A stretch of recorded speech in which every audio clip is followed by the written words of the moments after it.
Dear students, मैं सौरभ सिंह, प्रवक्ता diet Sonbhadra. आप सभी लोगों का मेरे इस वीडियो क्लास में एक बार फिर से स्वागत है। डियर स्टूडेंट्स, आज के इस वीडियो क्लास में मैं आपके विज्ञान पाठ्यक्रम के अध्याय जीवन की क्रियाएं के अंतर्गत जीवों में संवेदनशीलता या सेंसिटिविटी इन ऑर्गेनिजम्स टॉपिक पर चर्चा करूंगा। डियर स्टूडेंट्स, जैसा कि इस अध्याय के शुरू में हमने चर्चा की थी कि निर्जीवों की तुलना में सभी जीवधारी अपने वातावरण में हो रहे परिवर्तनों के फलस्वरूप अनुक्रिया या रिस्पांस करते हैं। जैसे हमारी आँख में कोई कण या कीड़ा जाने वाला होता है तो हम अपनी आँखें तुरंत बंद कर लेते हैं। इसी प्रकार से जब हमारा हाथ अचानक किसी गर्म वस्तु या अत्यधिक ठंडे वस्तु या किसी नुकीली चीज़ को छू जाता है तो एक झटके से हम अपना हाथ हटा लेते हैं। और इसी प्रकार से जैसे ही हम कोई अपना सामने कोई मनपसंद पकवान देखते हैं तो हमारे मुंह में पानी आना शुरू हो जाता है। इन सब उदाहरणों में हम ये देख रहे हैं कि हमारे वातावरण में हो रहे परिवर्तनों के फलस्वरूप हम अनुक्रिया प्रदर्शित करते हैं, यानी कि कोई रिस्पांस हम शो करते हैं। यहाँ पर धूल का कण या कोई कीड़ा, गर्म या ठंडी वस्तु या नुकीली वस्तु और मनपसंद पकवान, ये सब उद्दीपन हैं। और इन उद्दीपनों के फलस्वरूप हमारी आँखों का बंद हो जाना, हाथों का झटके से हटा लेना तथा मुंह में पानी आना, ये सब अनुक्रिया हैं। तो इस प्रकार से हम कह सकते हैं कि पर्यावरण में हो रहे परिवर्तन जिसके अनुरूप सजीव या जीवधारी अनुक्रिया करते हैं, उद्दीपन कहलाता है। उद्दीपन क्या है? वातावरण में होने वाला कोई परिवर्तन, जैसे प्रकाश, ऊष्मा, ध्वनि, सुगंध, स्पर्श, विद्युत इत्यादि, ये सब क्या हैं? उद्दीपन के उदाहरण हैं। और उद्दीपन के प्रति जीवों की अनुक्रिया को हम संवेदनशीलता या उत्तेजनशीलता कहते हैं। जीवधारियों में पौधे और जंतु अलग अलग प्रकार से उद्दीपनों के प्रति अनुक्रिया करते हैं। जैसे पौधों में छुई मुई का पौधा या लाजवंती का पौधा, या इसका साइंटिफिक नेम है मिमोसा पुडिका, के पौधों को जब हम स्पर्श करते हैं तो इसकी पत्तियां झुककर बंद हो जाती हैं। इसी प्रकार से हम देखते हैं कि अधिकांश पौधों में सुबह फूल खिलते हैं, जबकि रात रानी जैसे पौधों में रात में फूल खिलते हैं। कुछ पौधे जैसे इमली की पत्तियां क्या होती हैं? रात को बंद हो जाती हैं। इसी प्रकार से बेल यानी कि लताएं किसी आधार पर लिपटकर किसी विशेष दिशा में मुड़ते हुए आगे बढ़ती हैं। अब यहाँ पर देख रहे हैं कि ये है पौधा है छुई मुई का पौधा या मिमोसा पुडिका का पौधा है। ये प्रारंभिक स्थिति है, इसकी पत्तियाँ यानी कि पिन्नास, पत्तियों के पिन्ना सब खुले हुए हैं, पर इसको छू लिया जाता है तब उसकी पत्तियाँ सब, ये जो पिन्ना है, इस आपस में बंद हो गई हैं। इसी प्रकार से यहाँ पे देख रहे हैं ये सेम के पौधे का बेल है। ये क्या है कि किसी एक आधार के पर लिपट करके किसी विशेष दिशा में मुड़ते हुए आगे बढ़ती है। इसी प्रकार से ये देखिए, ये कुकुरेट फैमिली का लताएं हैं जो कि किसी आधार को पकड़ करके उसके चारों ओर लिपट करके ये आगे की ओर बढ़ती हैं। उसी प्रकार से जब बीज जर्मिनेट करता है या बीजों का बीजांकुरण होता बीजों का अंकुरण होता है, तब मूलांकुर जो होता है बीजों अंकुरित बीज का, वो हिस्सा जमीन की तरफ बढ़ता है और प्रांकुर जो होता है वो जमीन के ऊपर सूर्य के प्रकाश की तरफ मुड़ता है। ये सब भी क्या है, मतलब कि उद्दीपन के प्रति अनुक्रियाएं हैं।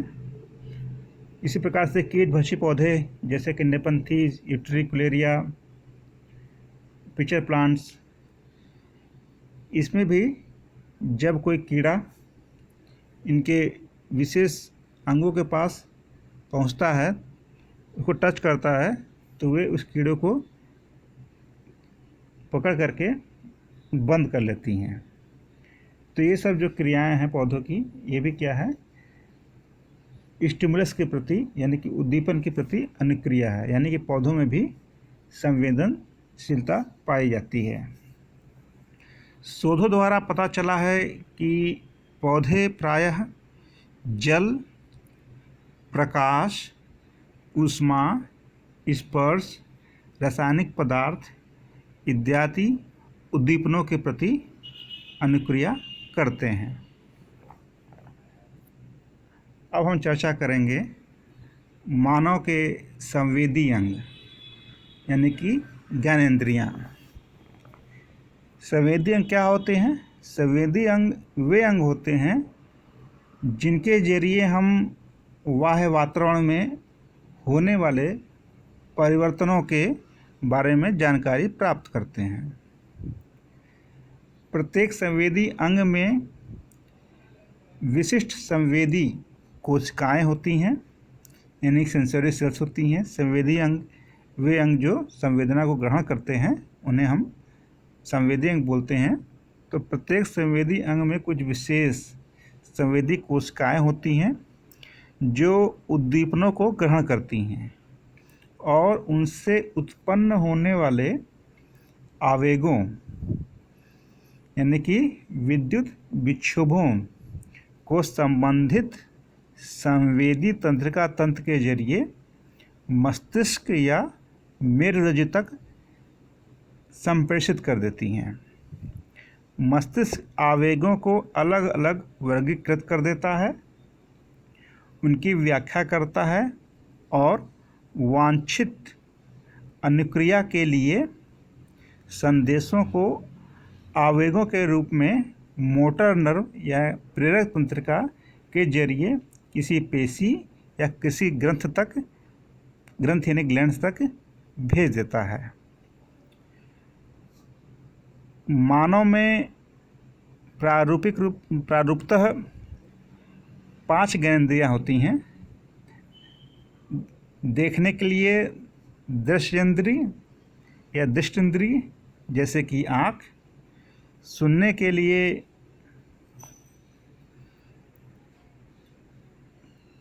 श्रवणेंद्रिय जैसे कि कान, सूंघने के लिए घ्राणेंद्रिय जैसे कि नाक, स्वाद के लिए स्वादेंद्रिय जैसे जीह्वा या जीभ।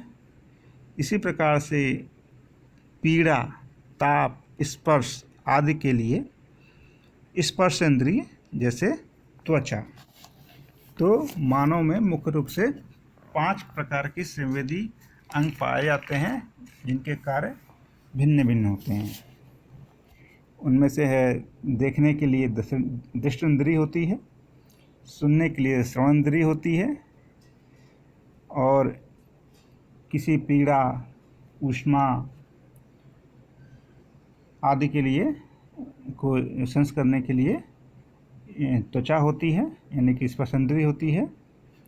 और किसी चीज़ को स्वाद के लिए स्वादेंद्रिय होती है और सूंघने के लिए किसी चीज़ का गंध को मालूम करने के लिए घ्राणेंद्रिय होती है।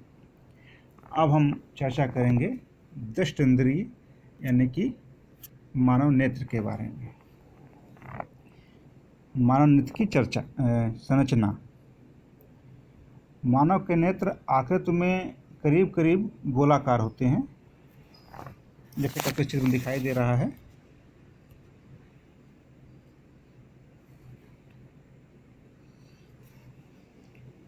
जो कि सामने की तरफ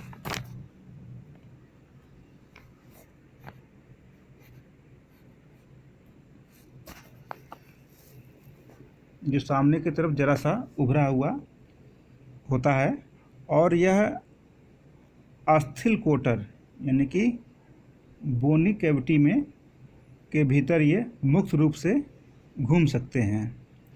नेत्र जो होती है एक खोखली गेंद की तरह होती है, जिसके भीतर अनेक प्रकार की संरचनाएं होती हैं। नेत्र गोलक की जो भित्ति होती है यानी कि वाल जो होती है वो 3 परतों की बनी होती है। सबसे पहली परत है स्क्लेरा, आप यहाँ दिखाई दे रहा है, यानी कि इसे बोलते हैं श्वेत पटल। दूसरा है कोरायड यानी कि रक्त पटल, और तीसरा है रेटिना यानी कि दृष्टि पटल। इसमें से जो स्क्लेरा होती है यानी कि जो श्वेत पटल होती है वो सबसे बाहरी कड़ी एवं सफ़ेद परत होती है। सामने की तरफ यह अविच्छिन्न रूप से पारदर्शी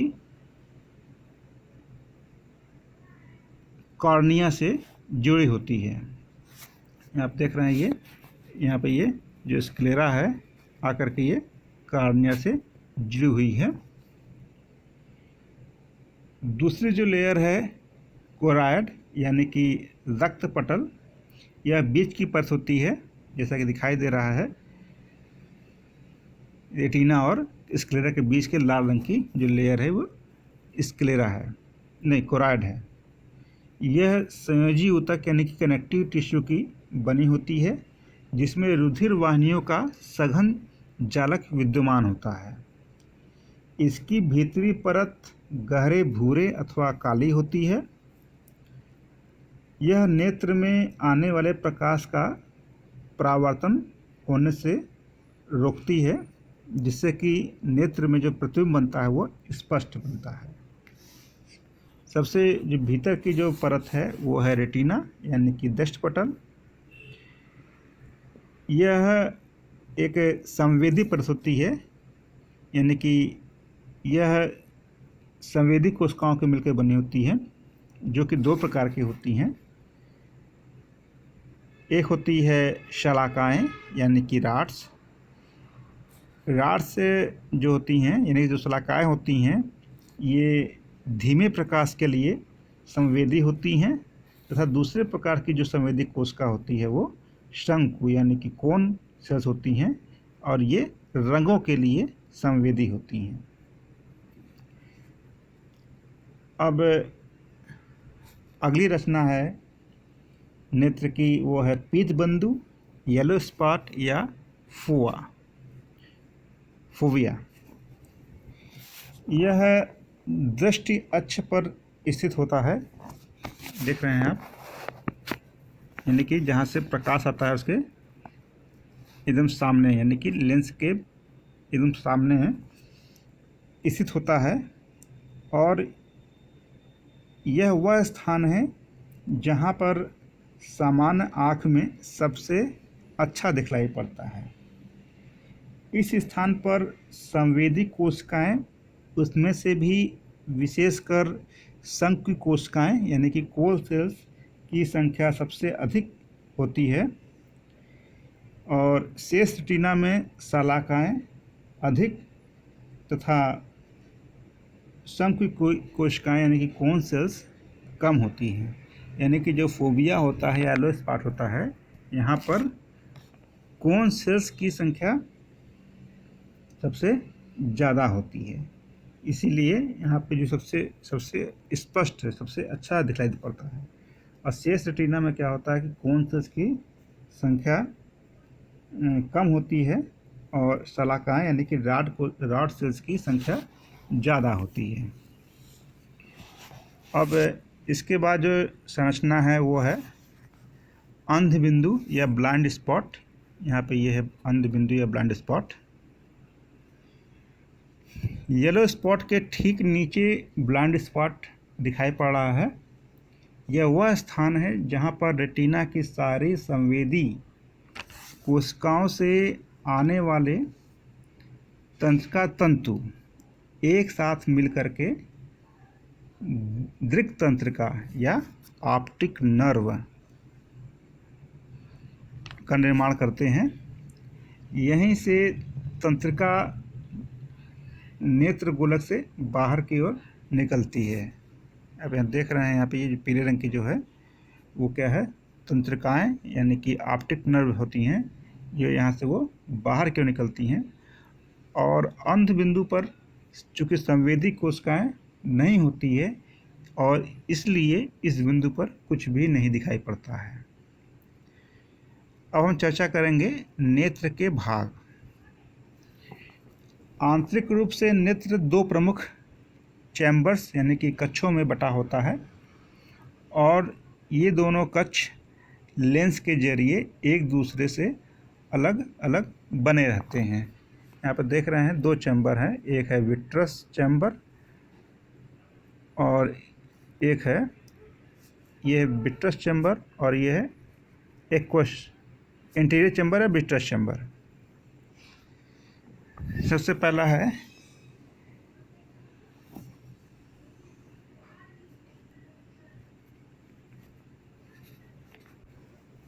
तो सबसे पहला जो भाग होता है यानी कि जो बाहर की तरफ होता है उसको हम इंटीरियर चैम्बर या एक्वस चैम्बर कहते हैं, जिसके भीतर एक जली तरल एक्वस ह्यूमर भरा होता है।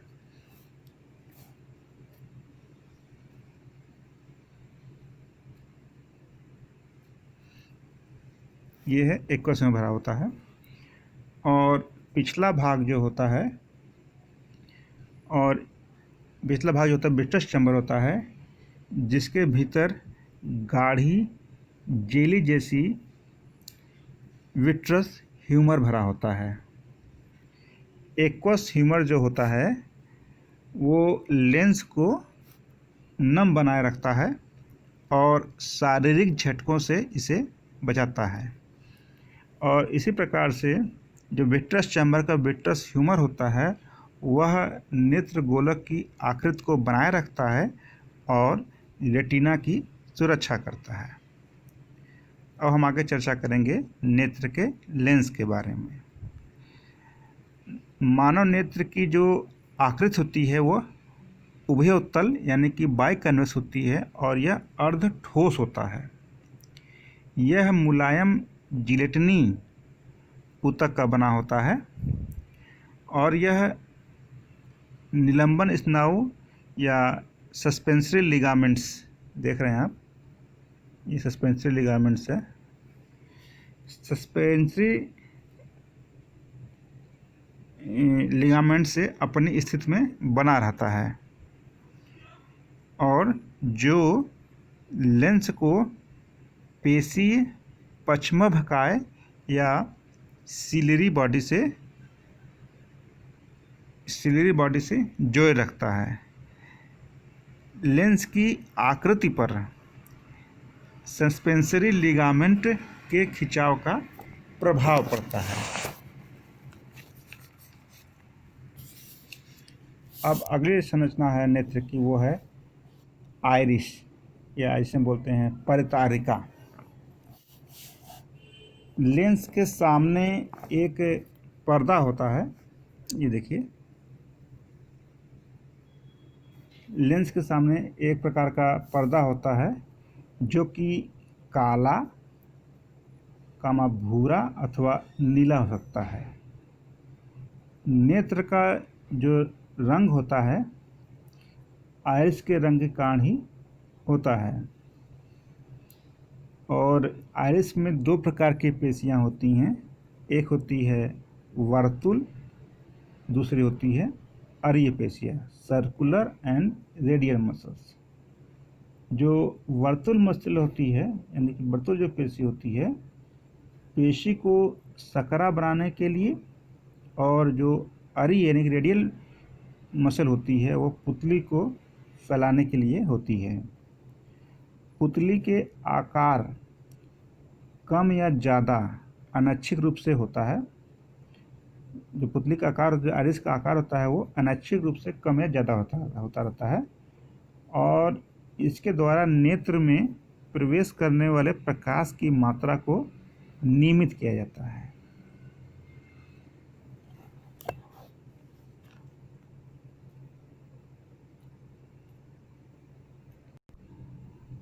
अब हम चर्चा करेंगे कि हम किस प्रकार से वस्तुओं को देखते हैं। तो सबसे पहला चरण है प्रकाश का संप्रेषण, यानी कि जो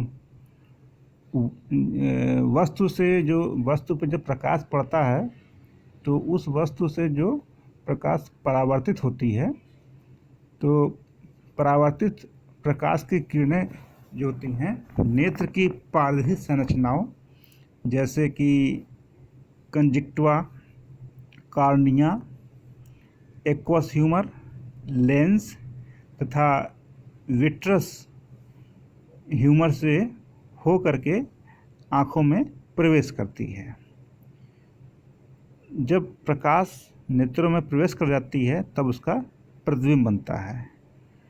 इसमें क्या होता है कि जो नेत्र की जो कॉर्निया होती है उससे क्या होता है, उसमें कुछ वक्रता होती है, उस वजह से प्रकाश की किरणें कुछ हद तक मुड़ जाती हैं, और जब वो लेंस के थ्रू जब वो गुजरती है तो लेंस क्या होता है, उन प्रकाश किरणों को और ज़्यादा मोड़ता है, जिससे कि रेटिना पर एक वस्तु का प्रतिबिंब का निर्माण होता है। और ये जो प्रतिबिंब बना होता है वह उल्टा एवं वास्तविक होता है। उसके बाद जब प्रतिबिंब रेटिना बन जाता है तो रेटिना की संवेदी कोशिकाएं यानी कि रॉड सेल्स और कोन सेल्स प्रतिबिंब की प्रकाश ऊर्जा को रासायनिक ऊर्जा में परिवर्तित करती हैं, और इन परिवर्तनों से क्या होता है कि एक तंत्रिका आवेग यानी कि नर्व इम्पल्स का यानी कि विद्युत विक्षोभ का निर्माण होता है, जो कि ऑप्टिक नर्व से चलते हुए मस्तिष्क में पहुंचता है। उसके बाद हमारा मस्तिष्क प्रतिबिंब को अनेक प्रकार से समझता है और उसका अर्थ निकालता है, जैसे कि वह वस्तु को सीधा देखता है, हालांकि रेटिना पर बनने वाला प्रतिबिंब क्या होता है, उल्टा होता है। तो इस प्रकार से हमने अभी देखा कि मानव के नेत्र में किसी वस्तु का प्रतिबिंब किस प्रकार से बनता है और उसको मस्तिष्क किस प्रकार से उस प्रतिबिंब की व्याख्या करता है और उसको अर्थ देता है। अब हम चर्चा करेंगे कि मानव के नेत्रों के सामान्य दोष, यानी कि जनरली 3 दोष होते हैं। पहला है वो निकट दृष्टि दोष या नियर साइटेडनेस या मायोपिया। मायोपिक जो व्यक्ति होता है वह तो नज़दीकी वस्तुओं को एकदम साफ साफ देख लेता है, मगर दूर की चीज़ों को वह ठीक से नहीं देख पाता है। जैसे आप यहाँ पे चित्र देख रहे हैं, ये एक नॉर्मल आई है। यहाँ पे देख रहे हैं जो वस्तु से प्रकाश आ रहा है वह कहाँ पे, वह cornea, lens, aqueous humour, vitreous humour से होते हुए वह फोकस हो रहा है हमारे रेटिना पर। परंतु नियर साइटेड जो पर्सन होता है या मायोपिक व्यक्ति होता है या निकट दृष्टि दोष वाला व्यक्ति होता है, उसमें क्या होता है, जो प्रकाश की जो किरणें होती हैं वह रेटिना से पहले ही फोकस हो जा रही हैं। तो क्या होता है कि इसमें दूर की वस्तु का जो प्रतिबिंब होता है रेटिना के आगे ही बन जाता है। इस दोष को हम उपयुक्त अवतल लेंस की द्वारा से ठीक कर सकते हैं। यह लेंस या तो चश्मे में लगाए जाते हैं या तो फिर कॉन्टैक्ट लेंसों की तरह से आँखों में फिट कर दिया जाता है।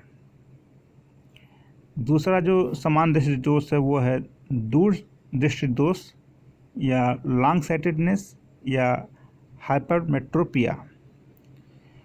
दूर दृष्टि दोष वाले जो व्यक्ति होते हैं वह दूर की तो वस्तुओं को साफ साफ देख लेते हैं, लेकिन नज़दीक की वस्तुओं को वो साफ नहीं देख पाते हैं।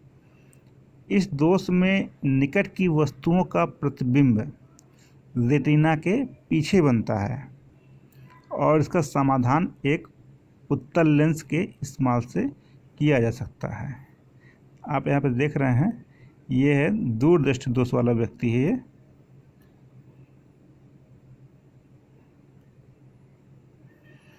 यहाँ पे आप देख रहे हैं कि वस्तुओं से जो परावर्तित प्रकाश है वो क्या हो रहा है, वह जो उसका जो वो फोकस हो रहा है रेटिना के आगे।